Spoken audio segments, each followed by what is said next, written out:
Okay, here we go. Welcome back to the Magic the Gathering unofficial audiobooks. I am your humble narrator, Phil Dawson, just saying thank you for listening and that it is a big deal to me that you're taking the time to listen and follow along. Some good news. We got our first patron on the Patreon side, Dr. Phil Griffiths. It's very cool, and I'd love to have more of you join up. Again, not required, as everything I put out will be available, and I'm thinking of making some more personalized things, maybe some live streams, question and answer, just some extras if you do want to join up.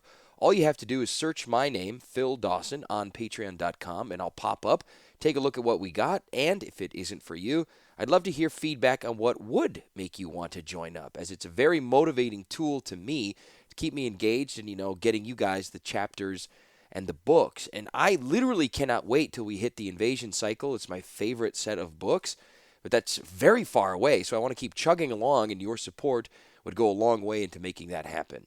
A reminder, too, you can follow me on Twitter, Phil in Sendai. You can see what else I'm up to and easily connect there or on Instagram. And I was also reminded that there is interest in a Discord server to discuss the lore, the podcast, maybe Magic itself, and whatever else the community wants to make of it. So that is in the works, and I appreciate your patience for that. And again, any feedback that would make you interested in joining something like that would be very much appreciated. Anyway, Rat and Zancha are awaiting. Let's go.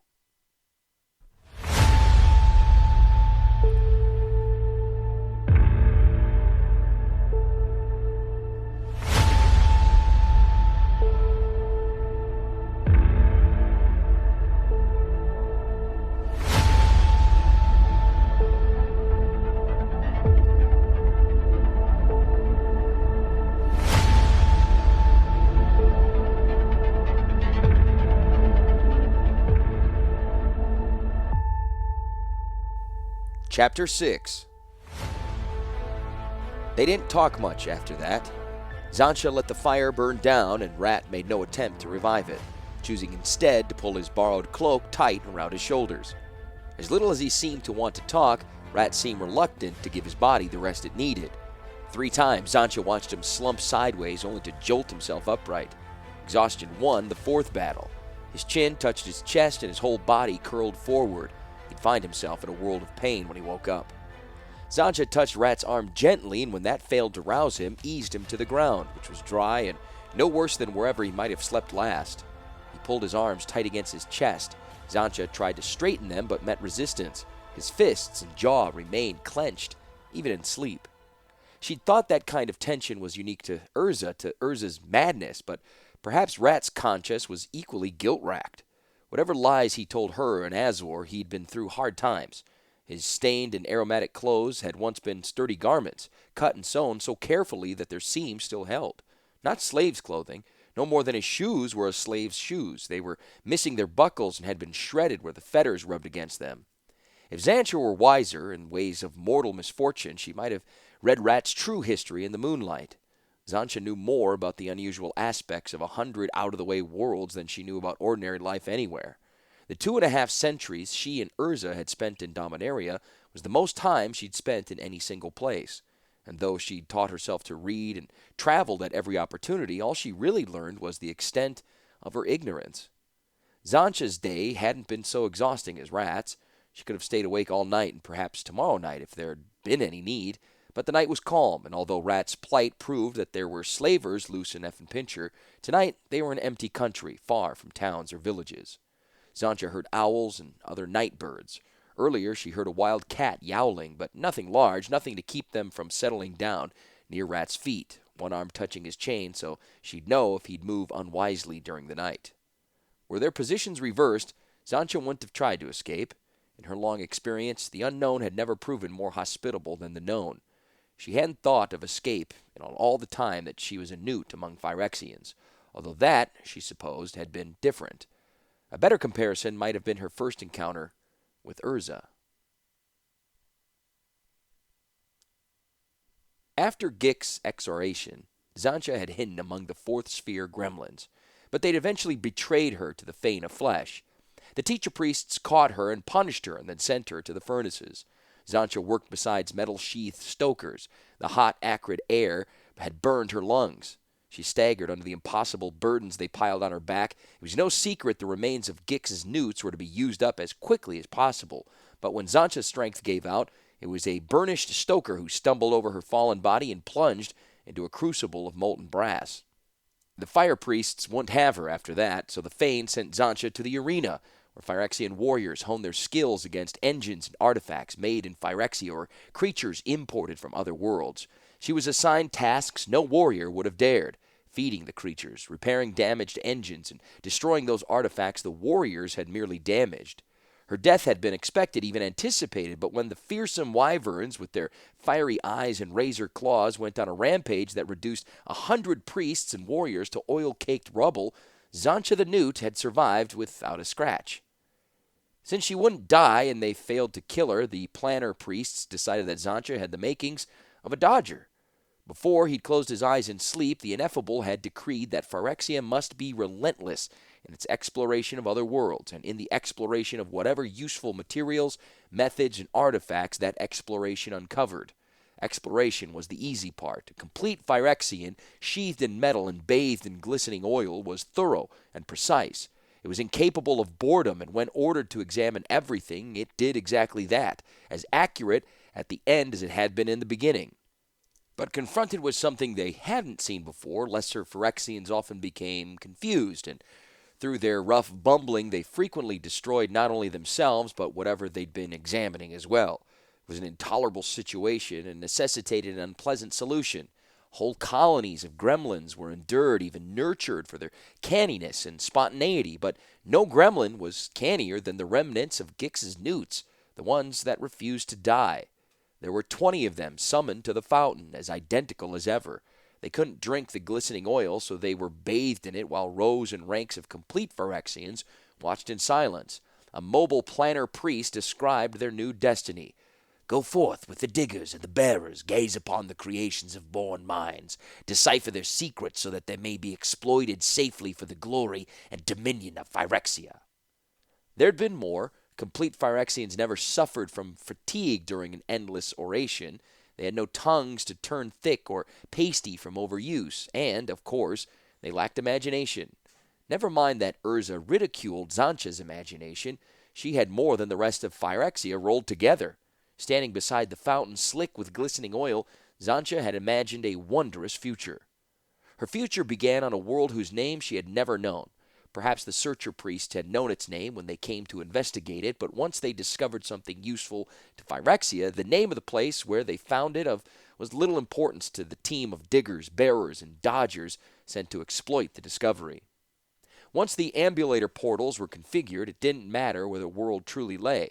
Just one step forward into the glassy black disk, the Searcher priests unrolled across the ground, and whoosh, the team was where it needed to be. When the team finished its work, usually in excavation and extraction, they'd pack everything up, stride into the ambulator's nether end, identical to the prime end except that it lacked this small configuration panel, and whoosh, they were back where they started, waiting for the next assignment. The ambulators were horrible artifacts, suffocating, freezing, and endless, and a dodger's work was worse than cleaning up after the warriors. The chief digger would lead a newt and a gremlin or two to whatever artifact had roused the Searcher priest's attention, then sit back at a safe distance while dodgers did the dangerous work. Much of what the teams excavated was abandoned weapons, frequently still primed and hair-triggered. The rest, while not intended as weapons, still had a tendency to explode. Zancha quickly realized that gremlins weren't any more imaginative than Phyrexians. They were simply more expendable. That very first time outside the nether end of an ambulator, when she saw blue-gray gremlin hands reaching for the shiniest lever in sight, Zancha had decided she'd work alone and thrust her knife through the gremlin's throat before his imagination got her killed. The diggers hadn't cared. They only cared that she found and disconnected the tiny wires between that lever and a throbbing crimson crystal deep within the artifact. After the bearers got the inert crystal back to Phyrexia, a herald had conducted Zancha to one of the great obsidian fanes of the first sphere, where the planner priests, second only to the demon in Phyrexia's complex hierarchy, interrogated her about the excavation and the insights that had inspired her as she disconnected the wires. They demanded that she attach the crystal to the immense body of one of the planners, which Zancha did, having no other alternative to obedience. No one was more surprised than Xantcha herself when both she and the planner survived. The herald gave her a cloak of golden mesh and a featureless mask before conducting her back to the fourth sphere. For the first time, Xantcha looked like a complete Phyrexian, provided she stood still. Diggers and bearers had been completed with scrap, bits of brass, copper, and tin. Their leather-patched joints leaked oil with every move. They were not pleased to have a gold-clad newt in their midst. Her life had never been gentle, but everything Xantcha had endured until then had derived from indifference. It wasn't until she'd been rewarded by the planners that she experienced personal hatred and cruelty. Beneath Xantcha's arm, the iron chain shifted slightly. Her fingers clamped over the shifting links before her eyes were open, but the movement was merely Rat shifting in his sleep. A blanket of clouds had unfurled between them and the moon. The land had gone quiet. Xantcha sniffed for storms or worse, and found the air was empty as before. She loosened her grip on the chain without releasing it completely. Rat would run, though he remained fettered and had no hope of survival in the open country. He'd try to run as long as he believed freedom lay somewhere else. There was no word for freedom in Phyrexian. The only freedom a Phyrexian knew was the effortless movement of metal against metal when each piece was cushioned in glistening oil, and even that freedom was inaccessible to a flesh-bound newt. Battered and starved by the diggers who depended on her for their own survival, Xantcha had taken refuge in endurance. Though none of the worlds she'd visited matched the moist, green world of her dreams, in truth, Dominaria itself didn't match those dreams. The worst of them had been more hospitable than Phyrexia. And if its perversity were proper measure of accomplishment, then Xantcha took perverse pride in surmounting the challenge she found at the nether end of each ambulator portal. Once an artifact lay exposed in front of her, she'd forget the digger's prejudice, the bearer's brutality. Every artifact was different, yet they were all the same, too, and if Xantcha studied them long enough, whether they had been made by Urza, Phyrexia, or some nameless artificer on a nameless world, she'd eventually unravel their secrets. Xantcha would never be truly complete, but she had an archived usefulness. She'd become a Dodger, the fifth Dodger, by virtue of the Crimson Sphere, which began a revolution in the way Phyrexia powered itself largest non-sentient artifacts. A few more finds and she'd become the second Dodger, Orman Hurzra, though in her thoughts she remained Xantcha. The teacher priests were right about some things. Gix's newts were too old, too set to change. There was no Phyrexian word for happiness, and contentment meant glistening oil, yet as Orman Hurza, Xantcha found a measure of both. The others might despise her, but with her gold mesh cloak, she was untouchable, and they needed her. Within their carapaces, Phyrexians were alive. They understood death and feared it more than a newt did, because without flesh, complete Phyrexians could not heal themselves, and scrap-made Phyrexians were almost as expendable as newts. The next turning point in Xantcha's life came in the wind-swept mountains of a world with 3 small moons. The artifact was huge and ringed by the rotting flesh of a born folk who died defending it. Countless hollow crystals, no two exactly alike, pierced its dark, convoluted surface. Flexible wires had sprouted among the crystals, each supporting a concave mirror. When the mirrors moved, sound and sometimes light emerged from the hollow crystals. The searcher priests had been certain it was a weapon of unparalleled power. "Disable it," they had told her. "Prepare it for bearing back to Phyrexia. Do not attempt to dismantle it. The born folk fought hard. They could not defeat us, yet they did not retreat. They died to keep us from this artifact. Therefore we must have it, and quickly." Xantcha didn't need reasons. The artifact, any artifact, was sufficient. Solving each artifact's mystery was all that mattered to her. What the priests did with her discoveries didn't concern her. From a newt's vulnerable perspective, a new weapon meant nothing. Everything in Phyrexia was already deadly. Ignoring the corpses, she approached the artifact as she approached all the others. But the wind crystal, as she named it, wasn't a weapon. Its crystals and mirrors had no power except that they borrowed from the sun, moons, wind, and rain. Then they gave it back as patterns of light and sound. The artifact reached deep into Xantcha's dreams, where it awakened the notions of beauty that couldn't be expressed in Phyrexian words. Xantcha refused to prepare the artifact as the searcher priests had demanded. She told the diggers and bearers, "It has no secrets, nothing that Phyrexia can use. It simply is, and it belongs here." She was Orman Herzra, and the immobile planner priests of the first sphere had given her a golden cloak. She'd thought her words would have weight with the scrappy diggers and bearers, and they had, in a way Zancha hadn't imagined. They stripped away her golden cloak and beat her bloody. They destroyed the artifact, every crystal, every mirror. Then they told the searchers that Orman Herzra was to blame for the loss of the weapon that could reduce the whole world to dust. Battered and scarcely conscious, Zancha had been dragged to the brink of the very same fumarole where Gix had fallen to the seventh sphere. One push, and life would have ended for her. But Zancha was made of flesh, and the planter priests had believed that flesh could be punished until it transformed itself. From the fumarole, Zancha was taken to a cramped cell, where she dwelt in darkness for some small portion of eternity, sustained by memories of dancing light and music. When the priests thought she had suffered enough, they dragged her out again. The searchers had found another inscrutable artifact on another nameless world. Zancha was Orman Herzra. She was still useful, and she had the wit, the deceit to grovel before the various priests, begging for her life on any terms they offered. They sent her back to work, never guessing that a lowly newt, mourning the loss of beauty, had declared war on Phyrexia. The diggers suspected, but the great priests paid no much attention to the diggers, more than they did to the newts, and suspicion notwithstanding, diggers who worked with Orman Herzra lasted longer than those who didn't. As soon as she finished with one extraction, she'd find herself assigned to another team. 30 artifacts and 22 worlds after being dragged out of her cell, Zancha's war was going well. She hadn't destroyed every artifact they sent to her to unravel, but she'd lost several and rigged several more so that the next Phyrexian who touched it never touched anything again. She grew quite pleased with herself. The diggers were already in place when Zancha arrived, alone and nauseous from the ambulator trek, on her 23rd world. A rattling digger made of metal and leather, all of it slick with oil that stank rather than glistened, led her into a humid cave where rows of smoky meat-fat lanterns marked the excavation.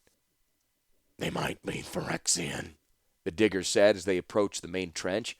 At least that's what Zancha thought it had said. Its voice box worked no better than the rest of it. Zancha peered into the trenches, into a pair of fire-faceted eyes, each larger than her skull.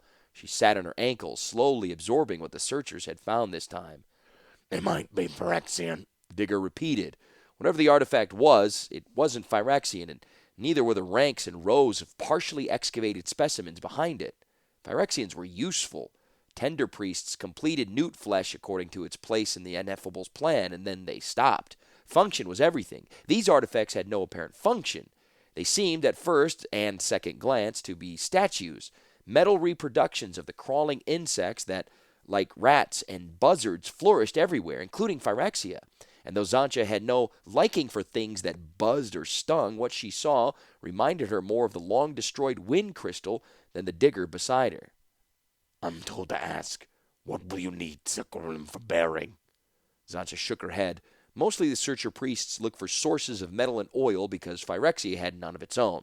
Artifacts were a bonus, but the gems and precious metals that completed the higher priests came to Phyrexia in the form of plunder. It didn't take Orman Herzra to secure plunder. There had to be more, and to find it, Zancha seized a lantern and leapt into the trench where the stronger but far less agile digger couldn't follow. At arm's length, she realized that the insects were fully articulated. Whoever made them had meant them to move. She touched a golden plate, and it was warm as her own flesh and vibrated faintly. Forgetting the digger on the trench rim, Zancha ran to one of the second-rank artifacts. It, too, was warm and vibrating, but unlike the first artifact, it had a steel-toothed mouth and steel claws as nasty as any warrior pinchers, in addition to its golden carapace. On impulse, Zancha tried to bend the raised edge of the golden plate. A long, segmented antenna whipped around Zancha's arm and hurled her against the trench wall, but not before she had the answer she wanted. The plate hadn't bent. It looked like gold, but it was made of something much stronger. Zancha had another, less wanted answer, too. The artifacts were aware, possibly sentient, and at least partially powered. "Move! Move!" the rattletrap digger shrieked from the rim, less warning or concern from a damaged companion than a reaction to the unexpected. Sure enough, a reeking handful of diggers and bearers came clattering, some through the trenches and others along the rim. One digger, in better repair than the rest, assumed command, demanding quiet from his peers and an explanation from Orman Herzra. "Simple enough. It moved and I didn't dodge." A cacophony of squeaks and trills echoed through the cave as the diggers and bearers succumbed to laughter. The better-made digger whistled for silence. They have not moved. They do not move. Zancha displayed her welted arm. Sometimes there was no arguing with flesh. Diggers did not have articulated faces, yet the chief digger contrived a worried look. You will secure them, It said, a command, not a request. I will need wire, Zancha began, then hesitated as half-formed plots competed in her head. The searchers must have known that the shiny insects were more than plunder, but the diggers and bearers, despite their trench excavations, hadn't known the artifacts could move. She stared at the huge, faceted eyes, fiery in reflected lantern light. The insects weren't Phyrexian. Perhaps they could be enlisted in her private war against Phyrexia if she could get them through intact and without getting herself killed in the process. Strong wire, she amended. And cloth, thick, heavy cloth, and food, something to eat and not reeking of oil. Cloths. The digger whirled its mouth parts in confusion. Only newts, gremlins, and the highest strata of priests draped their bodies in cloth. Unmade clothes, Zancha suggested. Or soft leather, something, anything I can cover their eyes. The digger chattered to itself. The tender priests could replace a newt's eyes, if its destiny called for a different sort of vision, but diggers had flesh eyes within their immobile faces. This one had pale blue eyes that widened slowly with comprehension. Diggers will find, it said, then spun its head around and issued commands to its peers in the rapid, complete Phyrexian way that Zancha could understand but never duplicate. Fully half of them rumbled immediately toward the cave's mouth. The chief digger turned back to Zancha. Omanuzara, begin. As she did, walking the trenches, examining the insect artifacts already excavated, Zancha counted the golden, humming creatures that were visible. She climbed out of the trenches and measured the rest of the dig site with her eyes. The cave could easily contain an army. Zancha hadn't been on this world long enough to know the measure of its day, but it seemed safe to think that she'd need at least a local season, maybe a local year, to get her warriors ready for their war. Zancha approached the golden swarm cautiously, starting with those she judged least likely to sever an arm or neck if she made a mistake, which she did several times before she learned what awakened them and what didn't. An isolated touch was more dangerous than a solid thwack to an armored underbelly, and they were much more sensitive to her flesh than to the digger's shovel hands.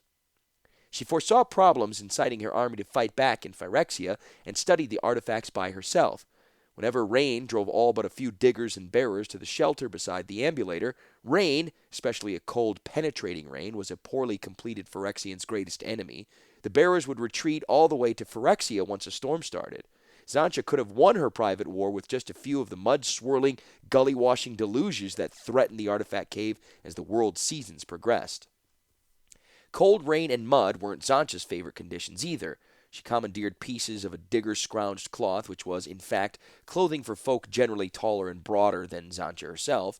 The garments were torn, often slashed, and always blood-stained. They rotted quickly in the wretched weather, and when they grew too offensive, Zancha would throw a cloth on her fire and find something fresh in the scrounge piles. Her need for Phyrexian vengeance hadn't led to any empathy for born folk.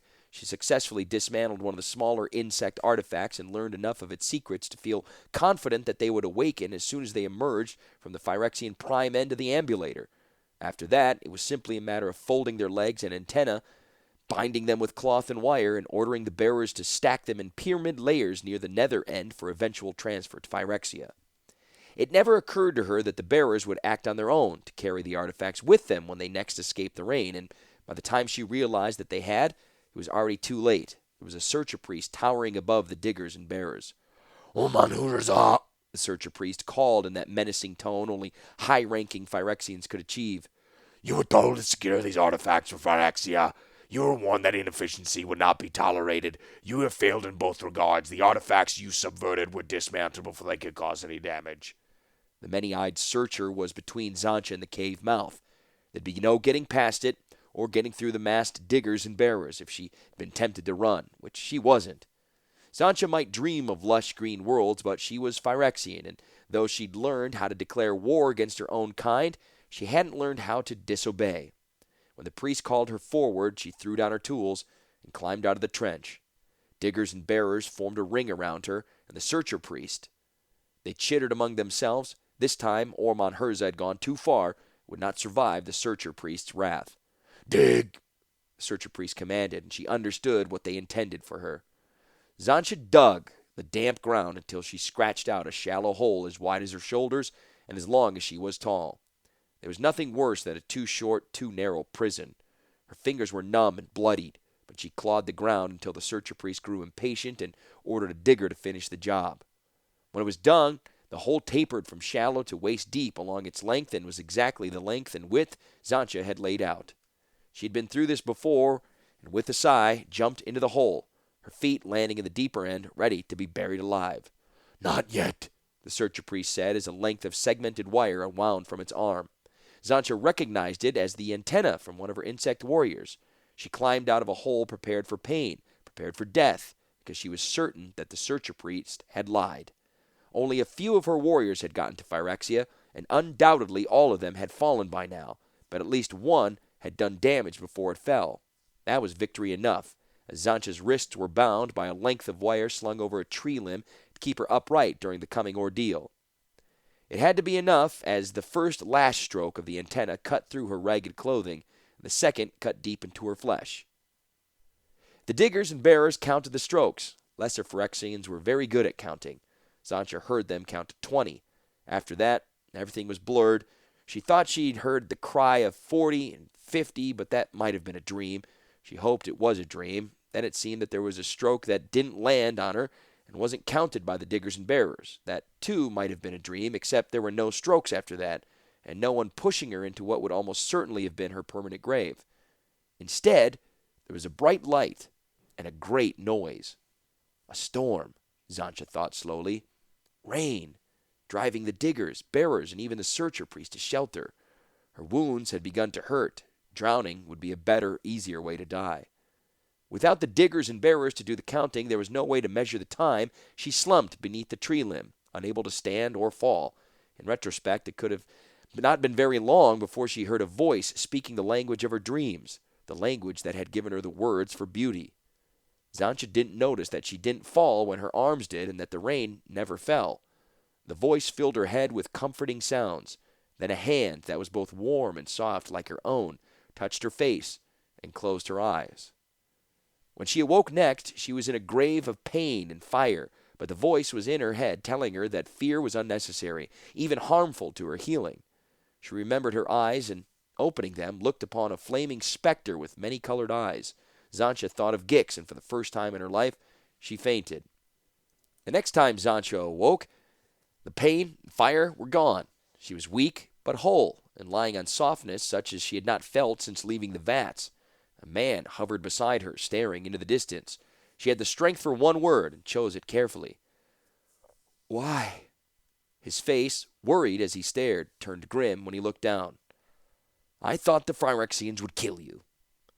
Beyond doubt, he spoke the language of Xantcha's dreams, the language of the place where she had been destined to sleep.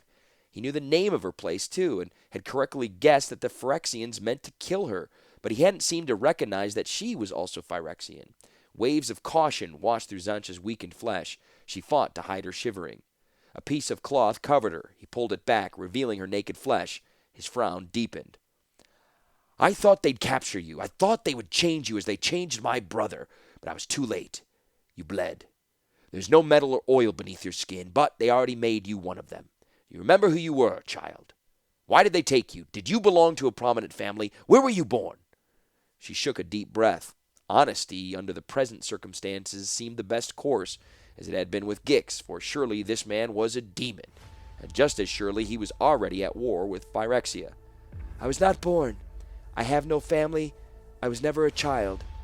I am Orman Huzra, who calls herself Xantcha. I am Phyrexian. I belong to Phyrexia." He made white-knuckled fists above Xantcha's face. She closed her eyes, lacking the strength for any other defense, but the blows didn't fall. "Listen to me closely, Xantcha.